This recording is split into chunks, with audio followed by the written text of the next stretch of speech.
When that is your lived experience every single day in your business, operations is the missing key there. And you hear this all the time. I'm working in my business, not on my business. There's a reason for that. If you're being trapped in your business, you're not doing the highest value work that's actually going to allow you to grow the business.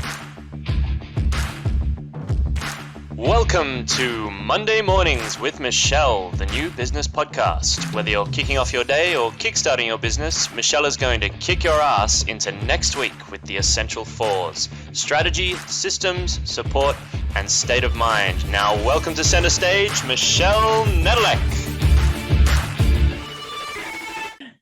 Hey there, peeps. This is Michelle Nedelec, and I'm super glad that you're here with us today because I'm here with my most amazing guest, Jhana. Jhana, thank you so much for being here with us. Absolutely, Michelle. It's amazing to be here. Awesome. So tell us who you are and the 5,000-foot view of what you love to do.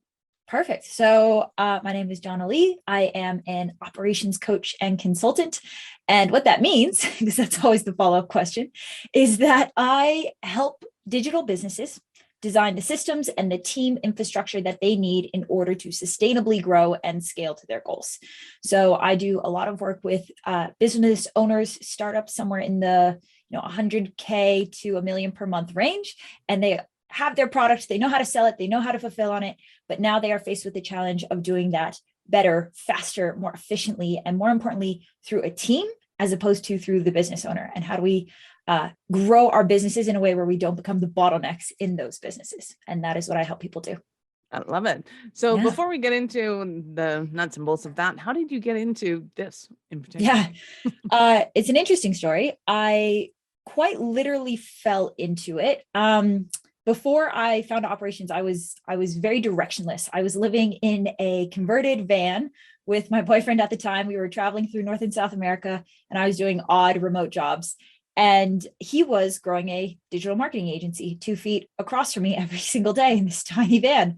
And so I started to just really learn about business by watching him grow his. And I, through a series of weird events, ended up becoming the COO of that company. And as I started to just get into the team and into the business, I started to realize there were all these gaps and all these inefficiencies and all these bottlenecks. And when I would bring them up to him, he didn't see them. He didn't know that those were there, that they were a problem. Like we had two completely different lenses on this business. And over time, I learned that what that's called is operations. And that it's a whole different way of looking at the same exact set of data, but pulling a whole different set of analysis from it. And so I began to hone and craft and refine that skill. I went on to be a head operations coach for a coaching program that was coaching hundreds of digital businesses. And so I was able to get a lot of data very quickly around what makes a business scale, what are the common pitfalls and bottlenecks that will prevent a business from scaling. And with all of that accumulated knowledge, I started my own company so that I can help business owners overcome those challenges within their own companies. That's awesome. Yeah. So who do you love to serve and support? Like, who is your ideal client out of all digital companies? Because it's pretty wide span right now. Yes. So I niche down in terms of the problem that I solve. The problem I solve is your business has stopped growing and you don't know why. And you don't know what the game plan is. You don't know what the next set of steps is to get to where you want to go. But all you know is that what has gotten you here will not get you there, and something is missing. Generally, that thing is operations, because at around that point in your business growth, the same old sales strategies, the same old marketing tactics, the same old product improvements stop moving the needle. And it's because none of those things are able to do their best work when they're not backed by operations. And so I think of myself as an ops matchmaker. I pair digital businesses with the operational expertise that they need to grow and to scale. And the businesses that I love to work with to do that are digital. I don't know anything about physical supply chains. Can't help you there. Service-based. And they're in that startup stage of needing to build a system and a team. The only other qualifier for me, Michelle, is that they have to be mission-based. Is there a bigger reason that you are growing this business beyond yourself? If so, you're somebody I want to meet, and I could probably help you out. Nice. So what are some of the problems that somebody might have in operations that gets them bottlenecked? Yeah, definitely. So your business will always speak to you, right? When this becomes the issue, things are going to start breaking. It's going to feel like people are not getting more work done. you show up every day, you're feeling reactive to your business. You're feeling like every day my business just hands me a tidal wave of things that me and my team need to react to and deal with. And we're all just like running around all day, coordinating with each other, trying to keep the balls from dropping. When that is your lived experience every single day in your business, operations is the missing key there. And you hear this all the time. I'm working in my business, not on my business. There's a reason for that. If you're being trapped in your business, you're not doing the highest value work that's actually going to allow you to grow the business and scale it as its executive and CEO, which, let's be honest, it's your job. And so there's a massive waste, there's a massive inefficiency happening where you and your time and your energy is being spent in it and not on it. And so that is the problem that we need to solve if you're ever going to continue to grow and scale your business. Nice. So is it, because I think a lot of people think it's just a matter of getting more people in. Yeah. If I just hire more people, then that problem will be solved. That's almost never the case. But what is the case? What is really going on in the business when they're thinking that? Yeah, it's a great question, actually. It's a matter of productivity, right? You may have all the people that you need, but are they working on the right things? Are they doing those things as efficiently and effectively as possible? And are they supported by an ecosystem and an infrastructure that enables them to do those things as effectively and efficiently as possible, right? If I look at an example of, account managers for a marketing agency, the average marketing agency, their account managers handle anywhere between maybe 30 and 50 clients. At my agency, they were handling between 80 and 100, right? So you don't need more people, you need better systems, and you will save on cost in the form of having your workforce if every single person on your team is able to just show up and do what they do best.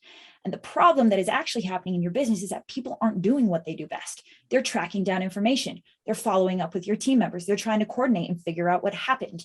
They're responding to, they're wasting time clicking around, trying to find whatever, right? Like all of those are things that time could be reallocated towards revenue driving growth, but instead it's being wasted and bogged down in all of this manual execution that doesn't actually need to happen if they were equipped with the right systems. Nice. Love that. So give us an example of a Cinderella story of one of your clients. So for example, I was working with a client he was the COO of the business. He was a founder, and he was the single greatest bottleneck in his business. And he would tell you this too. Nothing moved without him. No decision was made without him. Nothing moved forward. Like he was in every departmental meeting. He was there for every project, every program, everything that was happening had to go through him.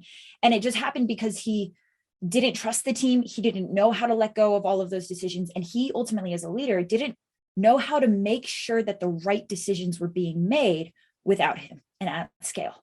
So in the course of 3 months, we went from that situation to his executive team formally firing him into a board of advisory role, where the entire company was now running without him, because the reality is that he was no longer what his business needed. They needed him in board of advisors. They needed a new COO. They needed a new executive team.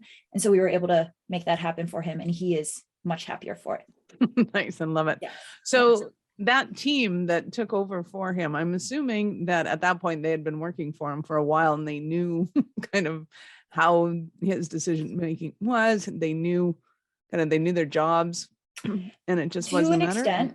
Yeah, to an extent. I mean, there were certainly some members of his team had already been there, and like they had already had a CEO that they brought in who was familiar with the business. As far as firing him from his role of COO, he brought in an ops manager, a remarkable operator.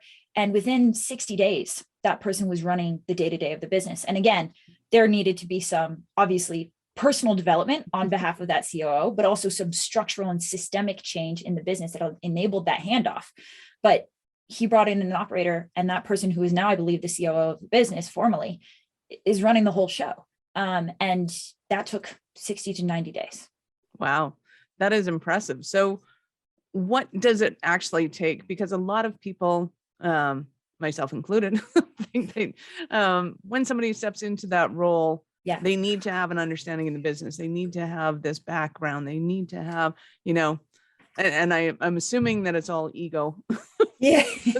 Just speaking from my own experience, that has to happen. What really has to happen in order for somebody to take over that effectively? The first thing that needs to happen is that you, as the boss, need to choose to redefine success in that role away from they're doing the role exactly how I would do the role to they're doing the role the way they would do the role, right? The limiting belief that traps so many entrepreneurs and owners in their business is no one can do this role as well as I can. That's just not true, right? Your job is not, right. Your job is not to train this army of like mini me's, right? Your job is not that every leader is making a decision exactly the way you would make the decision. Your job is to put experts in it to every single role and then provide them with the context, all the information, all the data, all of the critical variables that they need to take into account in order to make the right call. But your job is not to own that decision. Your job is not to disagree with that decision. Your job is to stress test it and make sure they're taking into account everything they need to, and then back their call. Because if you've put the right person in the right role and you've trained them and you've provided them all the context that they need, why wouldn't they make the right call? Right. And I'm assuming that, and you train them, is usually the downfall of most entrepreneurs, just knowing entrepreneurs. They don't tend to be systems people. They don't tend to, write down and itemize how they do what they do. So how do you kind of create that transition? Are you following them around and going, hey, we need to document this or video it or whatever it, or how do you extrapolate that information from them? Yeah, definitely. It's a problem when somebody's business is being run out of their brain, right? And I see that a lot where everything works because it's stored in somebody's head, but just from a risk perspective, that's a terrible play, right? Human beings, any number of things can happen, right? And so that is certainly the first step. And to be clear, in this particular situation, we walked in, they already had, a strong project management system, strong set of SOPs, documented best practices. So it was more of a control thing than it was actually a lack of knowledge on what to do and how to do it. But if that's not you yet, right? Absolutely. We got to document some best practices. And again, the person who owns the role should be the one documenting the best practices. So that doesn't mean you have to build every single SOP. It doesn't mean that you have to adjust and upgrade and be responsible for every single SOP. That's another thing that I see is people might have this library of like 40 SOPs and 35 of them are like old, out of date, no longer correct. And it's a full-time job just trying to keep everything up to date. That doesn't work either, right? So yes, to an extent, people need to know the how, right? How does this company run? How do these processes and workflows happen? How do I use these systems? From the human potential component of your business, though, what they really need is the contextual information to just make the call, right? We waste so much time trying to micromanage our team's decisions and control our team's decisions. And ultimately, let's be honest, make the decisions, make sure that the right decisions are being made because there are decisions. But if you are the brain for your business, then you are inherently capping your business because at some point, just the sheer volume of decisions to be made will trap you in the day-to-day of your company. So until you can figure out how to delegate decision-making, not exactly as you would do it, but as the company needs it to be done to move forward, that's the whole trick to scaling a team. And SOPs are a part of it, but they're not all of it. Because let's be honest, critical thinking, strategic decisions, you can't SOP these things out.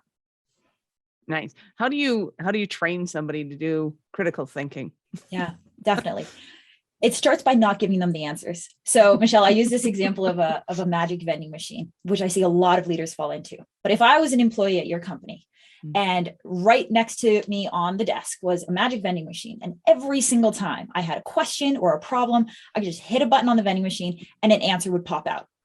I would press that all day. And so would you. And so would everyone. It's a magic freaking vending machine. We all would, right? So when our team is coming to us and saying, hey, where do I find this? How do I do this? How should I respond to this client? What do you think about this? And you're spitting out the answer. You're a magic vending machine, and they will always come to you. And so I hear this all the time from business owners being like, my team, I've already answered this question 10 times. How do they not know how to do this? How have they not figured it? Why can't they think critically? It's because you have programmed a behavior into them that says they don't need to. So why would they? So if we want to change that, it starts by changing ourselves and our leadership styles. Stop being the magic vending machine. When they come to you with a question, ask a reframing question and then send them back to figure it out. When they want something from you, ask them what they've already tried, why it worked, why it didn't work, and what they're going to try next time, right? When the ownership for the decision never leaves their table, and they are always the last person responsible for making the call or figuring out the task or making it happen, then they learn over time to think critically and take ownership for their role, right? But if you are constantly taking that ownership back from them, why would they? You're the boss. If you tell me that's the right way of doing things, I'm going to believe you. Why would I ever question that? Right. And what if they're, and I don't want to say they're not asking you the questions, but oftentimes I see employees are going, okay, this is my task. I will go and do my task and my task is done. Yeah. And it's like, okay, your task is not done. Right. You need to go and test that. You need to go and, question it. Do you need to go out and say, hey, was this satisfactory? Was this, Totally. Like, how do you teach that aspect of kind of going beyond? And I think a lot of it is being brave enough to know that they're allowed to, if you want to put it that way. But what else is going on? Yep. If you are training somebody and you are painting a picture where their role, their job is to just do the task, then you're setting yourself up for a trap there, because their job is not to do the task, right? Their job is to get the job done. If I'm an account manager, my job is not checking calls with clients. My job is client retention. Checking calls just happen to be one of the ways that I do that. And so when we set up our team's jobs as just a series of tasks to be done, then beautiful, check off the task and you're done. As opposed to framing everyone's job through, this is the result that you own in this business. This is success in that result measurably, right? Here's your North Star metric, and here's the target that you need to hit for that metric. And everything that you do in your day-to-day is just a tool or a mechanism to do that. Then the job's not done when the task is done, right? The task has nothing to do with the job. The task is just a means to an end. And until we're at the end, the means don't matter. So when you are, like when I'm onboarding somebody, I use a tool called a job scorecard. And it's a definition of success in the role. It paints on day one, I give it to them and I say, this is yours now. And it's not here's what you need to do every single day. It's not a task list. It's not even a scope of work, right? It's a set of outcomes that they are now responsible for delivering. How they do that, I don't care. And I genuinely don't, right? As long as they get this set of outcomes, to me, they're doing their job. And that opens up all their creativity and all their innovation to say, cool, well, how the heck am I going to get that done? Right? So from the very beginning, they're taking ownership for their training process. They're taking ownership for the questions that they need to ask. They're taking ownership for doing their own research and having interviews with their colleagues and all of the things that they feel like they're going to need in order to be able to execute those outcomes. So from the very beginning, you are just a coach. You're just there to make sure they have the right information, they have the right context, they have the right people and support in place. They're the ones that are playing on the field and owning the outcome. Nice. So give us an example of some of the outcomes that might be on that list. Yeah. So I would recommend keeping these outcomes focused around how that role drives growth to the business, right? So again, using this account manager example, because we're on there. The outcomes would be lifetime value broken down by retention rate and monthly recurring revenue. The outcomes would not be conduct 15 check-in calls every day. Follow the launch call script exactly how we've scripted it out, right? The outcomes are achieve a 90% retention rate and upsell 10% of your client portfolio month over month, for example, right? So figuring out how is it that that job connects to the money pipeline? And what are the highest metrics that represent that job's growth driver in the business that is still within that person's control? What I wouldn't put on an account manager's job scorecard is revenue, profit, right? These things are bigger than what a single account manager can control, but they can control their retention rate. They can control how many clients they upsell, right? And those are still high growth levers that are entirely within their control. And then you set these outcomes and these targets at such a height that only an A player would be able to accomplish them. Because you're defining right there on day one, this is the minimum acceptable standard for what we're willing to tolerate in this role. This is the job, right? Your job is to become an account manager capable of hitting these targets. My job is to just set the targets and then never waver on these and never accept anything less. than this. Awesome. So in the kind of the struggles that somebody might be having right now in their business, you mentioned that it's not growing. We're fighting alligators every day. Everything is important, an emergency. Yes. And not just important. And, but I guess, is there anything else that would define, such as, we also mentioned, employee having to babysit employees, feeling like they have to babysit, feeling like they're still active in that role. Is there any other stumbling blocks that somebody might be having and they're thinking, oh, Jhana, I need you so badly? Yeah. The greatest bottleneck that ends up appearing in people's businesses is always the owner, not intentionally, but your time as a human being is capped. Your energy as a human being is capped, right? And so I would say the other big challenge that people run into is that anybody has an easy time delegating out what they're bad at. I think we all know what we're bad at. I think we all know what we don't enjoy doing. And so that's pretty easy to delegate out. Where we have a hard time is delegating what we're good at. And yes, your company needs you to delegate at some point when you reach a certain stage of growth, what you're good at. If you're an amazing salesperson, you should still not be hopping on every single sales call, even if that salesperson that you bring in closes at slightly less than you do, because it's not your highest value contribution to the business. After a certain point, right, when you really have reached the scale where every single role in the day-to-day is being delegated and taken care of, your job is to be the CEO. And it's a job that only you can do. And by that definition, it is the highest value thing that you can do. And so where I see people get really stuck is that they want to hold on to the reins of the thing that they're best at in the business without realizing that that is no longer what your business needs from you. And it's a really hard thing to delegate because, again, you're fantastic at it and you're the business owner. Of course, you're going to have the highest conversion rate, right?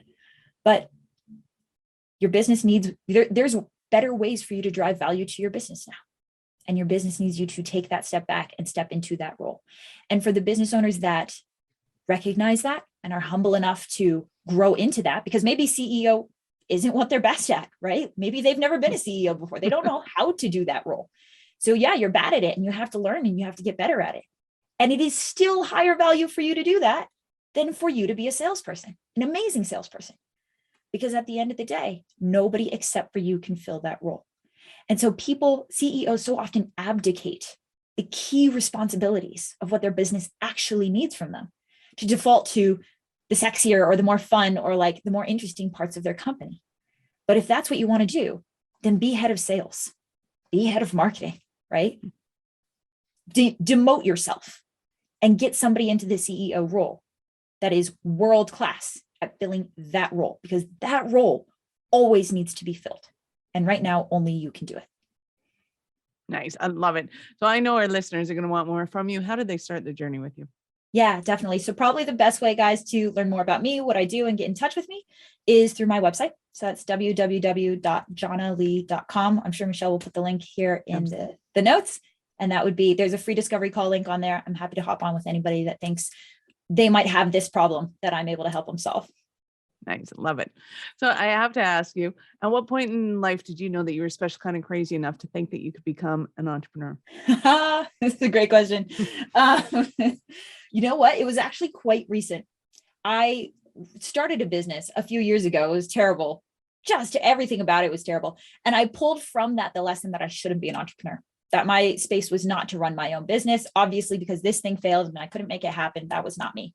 What I realized is that I just needed to care about the problem that I was solving and feel like I was genuinely skilled enough to solve that problem for people.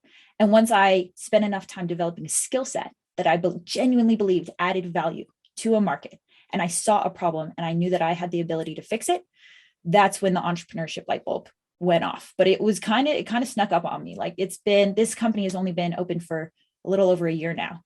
And probably a year and a half ago, I would have never guessed that I would have started my own business. Wow. That's also a speedy Yes. turnaround choice. That's awesome. Yeah. Jhana, thank you so much for being here. I appreciate your time and know what it's worth. Any last words for our peeps? This is my favorite quote, so I'll leave you with this. We are not the highest version of ourselves that we can imagine. We are the lowest version of ourselves that we can accept. I think people know this to be true about themselves. Like if I want to get in shape, it's not by putting a picture of me with a fit body on the wall. It's by setting a minimum acceptable standard of how many times I'm going to go to the gym every single week, right? So we know that to be true about ourselves. It is also true for your team. If you are getting less than stellar performance, it's because you're tolerating less than stellar performance. You're accepting it. And so they will continue to deliver that. If you want to up-level the performance of your team, it happens in exactly one way. And that is by raising your minimum acceptable standard across the board. Love it. Thank you so much, Jhana. Yep, absolutely. This was wonderful. Thank you, Michelle. You. Peeps, this is Michelle Nedelec. Thank you for being here with us today. Be sure to subscribe to the show. And if you're looking to scale and automate your business, reach out to me at Michelle@awarenessstrategies.com or connect with me on LinkedIn or Facebook. I'd love to hear from you.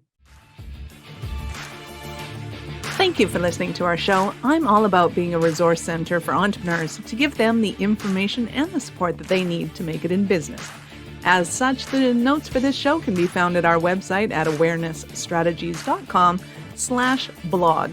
Be sure to subscribe, give us a rating. I like 5 stars personally, and share with your friends.